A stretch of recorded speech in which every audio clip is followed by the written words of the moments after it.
இன்னைக்கு அண்ணா திமுக ஆட்சியில இன்னைக்கு பாத்தீங்கன்னா டெல்டா நிறுவனம் அண்ணா திமுக ஆட்சியில் வந்தது, டாடா நிறுவனம் வந்தது, ஓலா வந்தது, எத்தர் வந்தது, சிம்பிள் வந்தது. எவ்வளவு நிறுவனங்கள் அண்ணா திமுக ஆட்சியில் வந்து பல லட்சம் பேருக்கு வேலை வாய்ப்பு உருவாக்கி தந்த அரசாங்கம் அண்ணா திமுக அரசாங்கம்.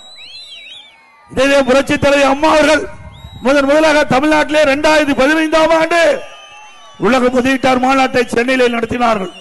படித்த இளைஞர்களுக்கு வேலைவாய்ப்பு கிடைக்க வேண்டும் என்ற அடிப்படையில் இந்த தொழில் முதலீட்டை நடத்தப்பட்டது.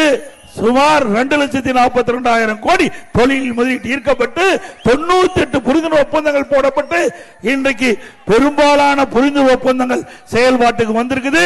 அதனாலதான் இளைஞருக்கு வேலை கிடைச்சிருக்குது. அம்மா வழியிலே வந்து அம்மாவுடைய அரசாங்கம் 2019 ஜனவரி மாசம் சென்னையில் தொழில் முதலீட்டாளர் மாநாட்டை நடத்தணும். 3,05,000 கோடி தொழில் முதலீட்டை ஈர்த்தோம். 304 புரிந்துணர்வு ஒப்பந்தம் போட்டோம். அதன் மூலமா பல லட்சம் பேருக்கு வேலை கிடைச்சது. அந்த தொழிற்சாலைகள் எல்லாம் இன்றைக்கு பெரும்பாலான தொழிற்சாலை பயன்பாட்டுக்கு வந்திருக்குது. சில தொழிற்சாலைகள் கட்டப்பட்டு வருகிறது. இது அதிமுக ஆட்சியில் இருக்கும் போது கொண்டு வரப்பட்ட செயல்பாடுகள்.